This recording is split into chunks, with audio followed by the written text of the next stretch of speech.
Hello everyone. चला तर दररोजप्रमाणे आज सुद्धा आपण द हिंदू मधील एडिटोरियल सेक्शन मधील एका आर्टिकलवर डिस्कशन करणार आहोत. तर आजचे जे आर्टिकल आहे ते भारतामध्ये जे कडधान्याचं उत्पादन असतं तर त्याची जी मागणी आहे आणि त्याचबरोबर भारत सरकारचं जे कडधान्याबद्दलचं जे आयातीचं धोरण आहे त्याबद्दल आहे. म्हणजेच भारतामध्ये जे कडधान्य असतात ज्याच्यामध्ये ज्या वेगवेगळ्या डाळी आहेत, उदाहरणार्थ तूर डाळ, मूग डाळ, उडीद डाळ, मसूर डाळ, तर यासारख्या ज्या डाळी आहेत या डाळींचं भारतामध्ये जे उत्पादन होतं तर ते जे आहे ते भारताच्या लोकसंख्येच्या मानाने पुरेसे नसल्यामुळे या डाळींची आयात परदेशामधून करावी लागते आणि त्या आयातीवर अवलंबून राहावं लागतं. आणि या सर्व आयातीमुळे जे भारतातील शेतकरी आहेत तर त्यांना खूप मोठ्या प्रमाणावर नुकसान होतं, म्हणजेच तोटा सहन करावा लागतो. तर ही जी पूर्ण परिस्थिती आहे भारतामधील कडधान्याचं जे उत्पन्न आहे तर या सर्व गोष्टींबद्दल आजच्या आर्टिकलमध्ये चर्चा केली आहे. त्याचबरोबर आपण आर्टिकलमधील प्रत्येक लाईन डिस्कस करत असताना उजवीकडील भागामध्ये त्या लाईन मधील प्रत्येक शब्दाचा अर्थ सुद्धा दिलेला आहे, जेणेकरून आपल्याला प्रत्येक लाईन समजताना बराच फायदा होईल. तर आता आपण पूर्ण आर्टिकल पाहूया. तर आर्टिकलचं टायटल आहे farmers pulse on India and it's demand for pulses. तर या वाक्यामध्ये हे जे फार्मर्स पल्स आहे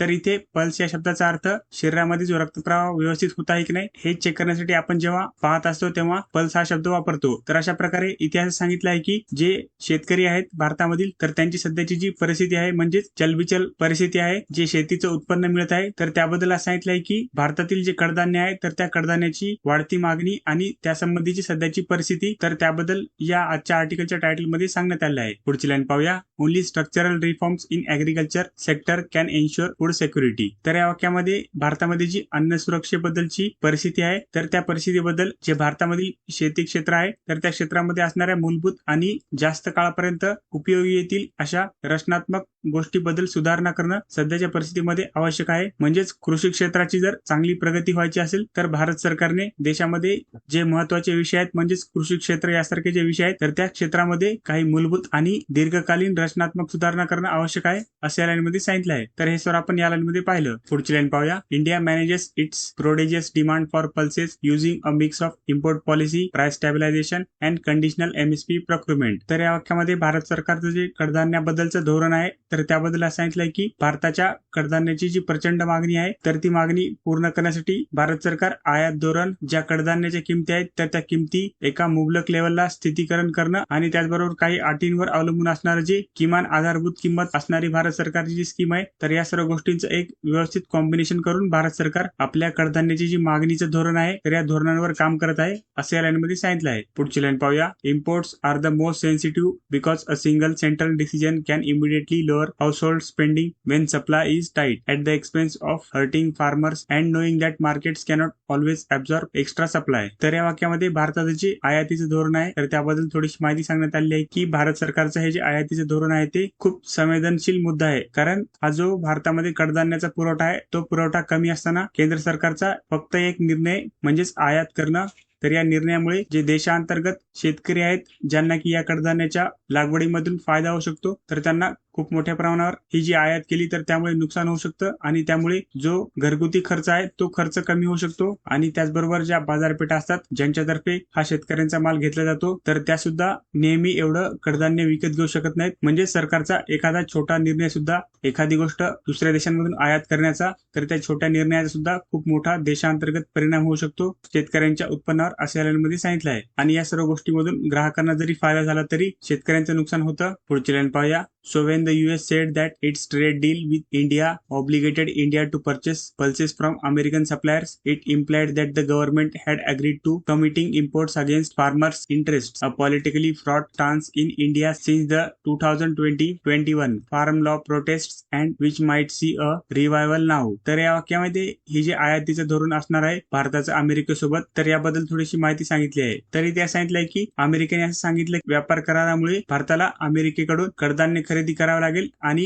या सर्व गोष्टीचा अर्थ भारत सरकारने शेतकऱ्याच्या हिताविरुद्ध आयात मान्य केली, म्हणजेच अमेरिकेकडून कडधान्य आयात करण्याचं मान्य केलं असा होतो. आणि असं जर झालं तर 2020-21 मध्ये जे शेतकऱ्यांचे आंदोलन झाले शेतकरी कायद्याविरुद्ध आणि त्या आंदोलनामधून जी राजकीय दृष्ट्या अतिशय संवेदनशील वातावरण निर्माण झालं तर अशी परिस्थिती पुन्हा निर्माण होऊ शकते असं या लाईन मध्ये सांगितलं आहे. आणि भारतामध्ये जी देशांतर्गत एकूण कडधान्याचं उत्पन्न किती आहे आणि भारतामध्ये एकूण गरज किती आहे तर याबद्दल याबद्दल पुढच्या लाईनमध्ये सांगण्यात आलं आहे. India's pulse output has hovered around 2.5 crore tons in recent years while demand is estimated to be 3 crore tons. imports fill the gap. तर या वाक्यामध्ये असं सांगितलंय की भारतामध्ये जे कडधान्याचं उत्पन्न आहे ते जवळपास 2.5 कोटी टन एवढं होतं, पण जी भारतामध्ये एकूण मागणी आहे या कडधान्याची तर ती 3 कोटी टन आहे आणि यामुळे हे जे जास्तीचं कडधान्य भारतामध्ये लागतं तर ते भारत सरकार आयात करतं आणि त्यामधून या गोष्टीची जी भारतामध्ये गरज आहे तर ती गरज पूर्ण करतं असं या लाईनमध्ये सांगितलं आहे. पुढची लाईन पाहूया. पल्सेस अकाउंट फॉर रफली a quarter of non cereal protein intake and support 5 crore farmers and their families. तर या वाक्यामध्ये या ज्या आपण पल्सेस आपल्या आहारामध्ये वापरतो म्हणजेच कडधान्य वापरतो तर त्यांचं प्रमाण भारतामध्ये किती आहे तर त्याबद्दल सांगितलंय की या ज्या पल्सेस म्हणजे कडधान्य किंवा डाळी तर या भारतामध्ये जे तृणधान्य आहे म्हणजेच आपण इकडे जे दिलं आहे की तृणधान्यामध्ये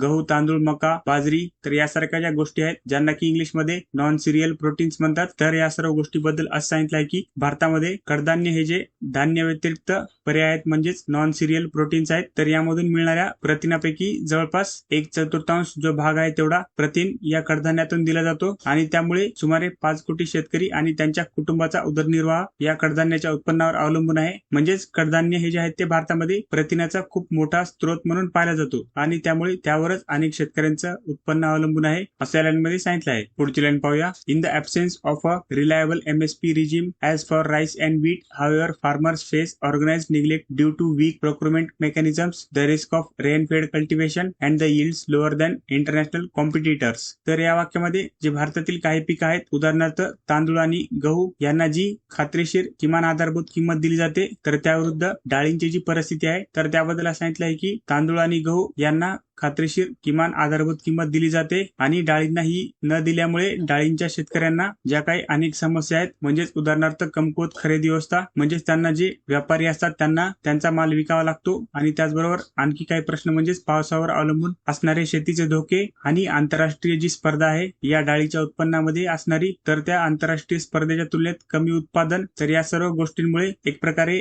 जे संघटित दुर्लक्ष होतं या कडधान्याच्या किंवा डाळीच्या उत्पादकांवर तर या सर्व गोष्टींचा या शेतकऱ्यांना सामना करावा लागतो असं या लाईनमध्ये सांगितलं आहे. म्हणजेच भारतामध्ये जे कडधान्याचे शेतकरी आहेत किंवा डाळीचे शेतकरी आहेत तर त्यांना किमान समर्थन किंमत किंवा त्याला आपण किमान आधारभूत किंमत सुद्धा म्हणतो तर ही न भेटल्यामुळे या शेतकऱ्यांना अनेक अडचणींना तोंड द्यावं लागत आहे हे आपण आतापर्यंत पाहिलं. पुढची लाईन पाहूया. In 2019 to 2024 government procurement under the price support scheme fluctuated between 2.9% and 12.4% in production. तर या वाक्यामध्ये भारत सरकारची जी स्कीम आहे किमान समर्थन योजना म्हणजेच या स्कीम अंतर्गत भारत सरकार शेतकऱ्यांकडून दरवर्षी नियमित प्रमाणामध्ये जो शेतमाल खरेदी करतो तर त्यामध्ये गेल्या काही वर्षांमध्ये जे अनियमितपणा आलेला आहे तर त्याबद्दल सांगितलंय की 2019 ते 2024 तर या दरम्यान किमान समर्थन योजनेमध्ये भारत सरकारने जी खरेदी केली तर ती खरेदी उत्पादनाच्या 2.9% ते 12.4% असा याच्यामध्ये नेहमी कमी जास्त प्रमाणामध्ये खरेदी अशा प्रकारे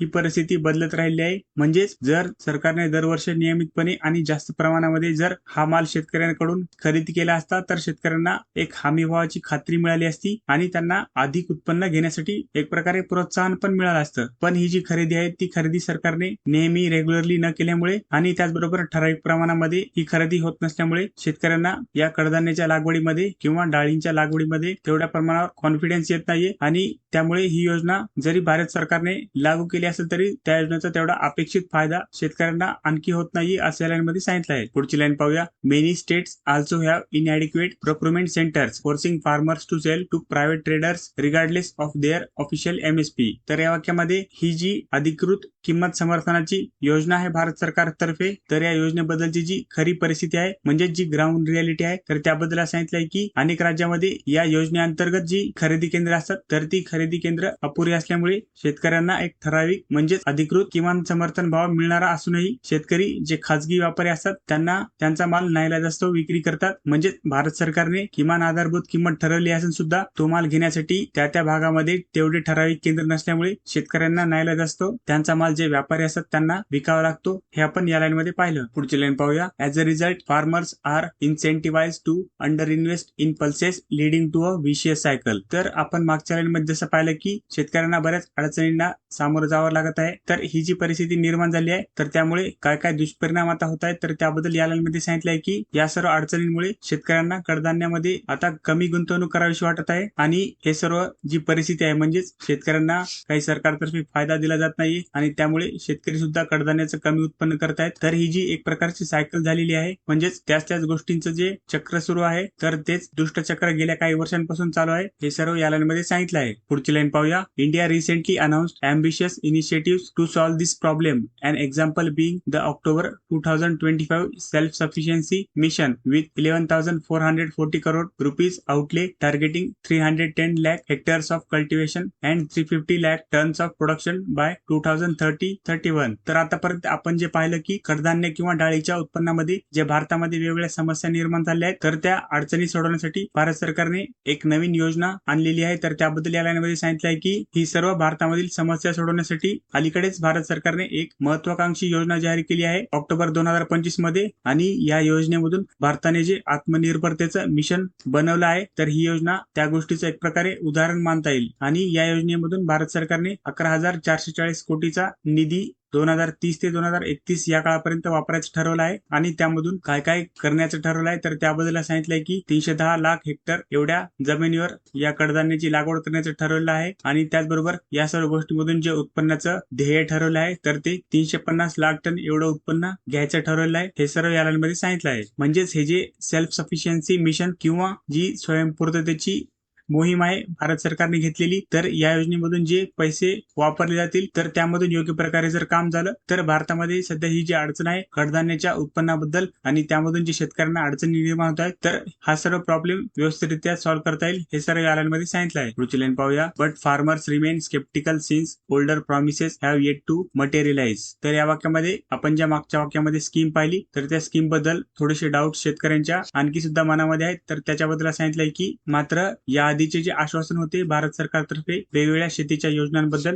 तर त्या आश्वासनांची आतापर्यंत तेवढ्या प्रमाणात पूर्तता झालेली नसल्यामुळे अजूनही शेतकऱ्यांना या योजनेबद्दलही एक प्रकारची शंकाच वाटत आहे असं यामध्ये सांगितलं आहे. म्हणजेच आधीची जी आश्वासनं होती ती आश्वासने पूर्ण झाली नाहीयेत आणि म्हणून शेतकरी या योजनेवर तेवढा विश्वास ठेवत नाहीयेत असं यामध्ये सांगितलं आहे. पुढची लाईन पाहूया. All this is why the initial apparent inclusion of pulses in the US documents describing what India would open to American agri imports hit a raw nerve among Indian farmers. तर या वाक्यामध्ये सध्याचे भारत आणि America यांच्यामध्ये कृषी आयातीबद्दलची जी deal झाली तर त्याबद्दल सांगितलंय की या डीलच्या पार्श्वभूमीवर अमेरिकेच्या कागदपत्रामध्ये भारताने कृषी आयात खुली करणार असल्याचा उल्लेख केल्यामुळे भारतामधील जे शेतकरी आहेत तर त्यांच्या भावना खूप मोठ्या प्रमाणावर दुखावलेल्या आहेत असं लाईनमध्ये सांगितलं आहे. पुढची लाईन पाहूया. Opening the market to US pulses would further depress domestic prices and directly contradict the government's new mission. तर या वाक्यामध्ये सांगितले की भारताने अमेरिकेच्या कडधान्यासाठी आयात करून एक प्रकारे जे भारताचा बाजार आहे तर तो बाजार खुला केल्यास देशांतर्गत ज्या किमती आहेत कडधान्याच्या तर त्या किमती आणखी घसरणार आणि यामुळे सरकारची जी नवी मिशन आहेत तर त्या नव्या मिशनला सुद्धा एक प्रकारे थेट विरोध होईल. म्हणजेच सरकारने हे जे नवीन निधी द्यायचं ठरवलं आहे आणि त्यामधून जे कडधान्य आहे त्यांचे उत्पन्न वाढवण्याचं ठरवलं आहे तर त्या सर्व गोष्टी तेवढ्या व्यवस्थित होणार नाहीत. पुढची लाईन पाहूया. Breaking this cycle would require more than removing objectionable words from an agreement including addressing the procurement infrastructure deficit, providing genuine MSP guarantees, investing in productivity improvements for rain-fed areas where pulses are grown, and creating market systems that explicitly reward farmers who choose to cultivate pulses. तर या वाक्यामध्ये भारत सरकारने या ज्या सर्व समस्या आहेत कडधान्याच्या क्षेत्रामध्ये तर त्या समस्या सोडवण्यासाठी काही मोठे बदल भारत सरकारने करण्याची गरज आहे आणि फक्त करारामध्ये काही गोष्टी बदलूनच ही परिस्थिती बदलणार नाही. आणि हे जे मोठे कोणकोणते बदल आहेत तर त्याबद्दल यामध्ये सांगितलंय की हे जे दुष्टचक्र थांबवायचं असेल तर त्यासाठी भारताने करारामधील जे आक्षेपार्ह शब्द आहेत तर ते शब्द काढणं एवढंच पुरेसं नाही. तर त्यासाठी काय काय केलं पाहिजे तर ज्या भारतामधील खरेदीच्या पायाभूत सुविधा आहेत तर त्यामध्ये असणाऱ्या कमतरता दूर केल्या पाहिजेत. म्हणजेच त्याच्यामध्ये जी खरी किमान समर्थन किंमत आहे तर त्या गोष्टीची हमी दिली पाहिजे आणि त्याचबरोबर आणखी काय काय केलं पाहिजे तर पावसावर आधारित जे बाग आहेत तर त्या बागांमध्ये कशा प्रकारे उत्पादकता वाढवता येईल तर त्यावर भर दिला पाहिजे आणि जी कडधान्याची लागवड करणारे शेतकरी आहेत तर त्या शेतकऱ्यांना स्पष्टपणे प्रोत्साहन देणारी एखादी बाजार व्यवस्था निर्माण करण्याची गरज आहे. तर या सर्व गोष्टी करण्याची भारत सरकारला सध्या खूप जास्त गरज आहे. हे सर्व या लाईन मध्ये सांगितलं आहे. पुढची लाईन पाहूया. Until such structural reforms materialize, however, pulses farmers will continue to occupy a precarious position in India's agriculture economy. तर इथपर्यंतच्या वाक्यामध्ये सांगितलंय की अशा ज्या सुधारणा आहेत, म्हणजेच जे भारतामध्ये सध्या स्ट्रक्चर आहे या कडधान्याच्या उत्पादनाबद्दल आणि त्याच्या भारत सरकारकडून खरेदी करण्याच्या पद्धतीबद्दल, तर त्या सर्व गोष्टीमध्ये एक संरचनात्मक सुधारणा प्रत्यक्षात येईपर्यंत जे कडधान्याचं उत्पादन करणारे शेतकरी आहेत, तर त्या शेतकऱ्यांना भारताच्या कृषी व्यवस्थेमध्ये असुरक्षित असणारी स्थिती राहील असं इथपर्यंत सांगितलेलं आहे. पुढे पाहूया.